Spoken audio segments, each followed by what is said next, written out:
Javed, what do you think is next in this conflict?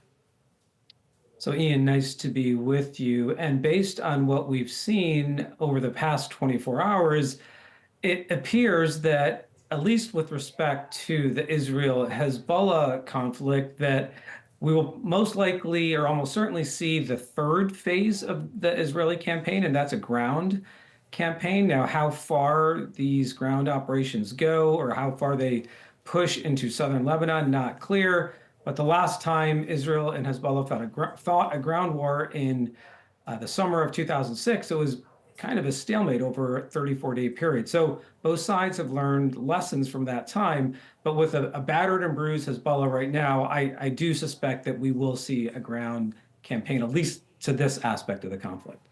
And a lot is going on here. Israel now targeting the Houthis in Yemen after taking out Hezbollah's leadership, or at least a large portion of that leadership, and of course continuing its war with Hamas.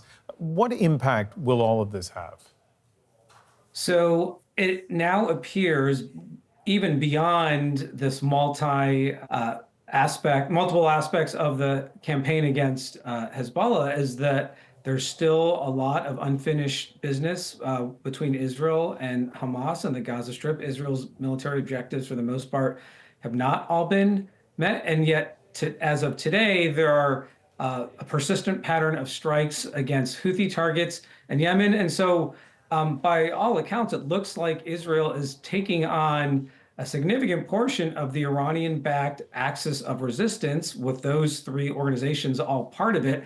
And an open question is, how much farther will Israel go? Will they actually try to next conduct operations in Iran proper or against Iranian interests in the region? They've done it before, but not at the scope and scale that we've seen with the conflicts against Hamas and Hezbollah. So that may be another aspect to what lies ahead. And if that's the case, then things will get even more volatile and dangerous than they are already.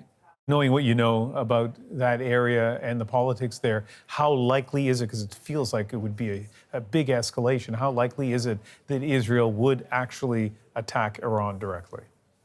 Well, all these red lines that a lot of people, probably myself included, thought over the last couple of weeks that Israel would not cross, at least vis-a-vis Hezbollah. Well, all those red lines have been crossed. And given the warnings that Prime Minister Netanyahu and Defense Minister Gallant signaled that in the run-up to the last couple of weeks against Hezbollah, well, they carried through on that threat. And if you take the same approach, well, over the last week or so, there have been similar tough warnings from Prime Minister Netanyahu and Defense Minister Gallant against Iran. So again, if red lines have been crossed, and it seems like Israel has a lot of momentum on its side in all these different conflicts, then it wouldn't surprise me that they actually tried to conduct a similar type of deep strike operations inside Iran. Now, if they did that, the Iranians would obviously get dragged into this conflict in a way that perhaps they don't want to right now. But I think it would just trigger an Iranian response that would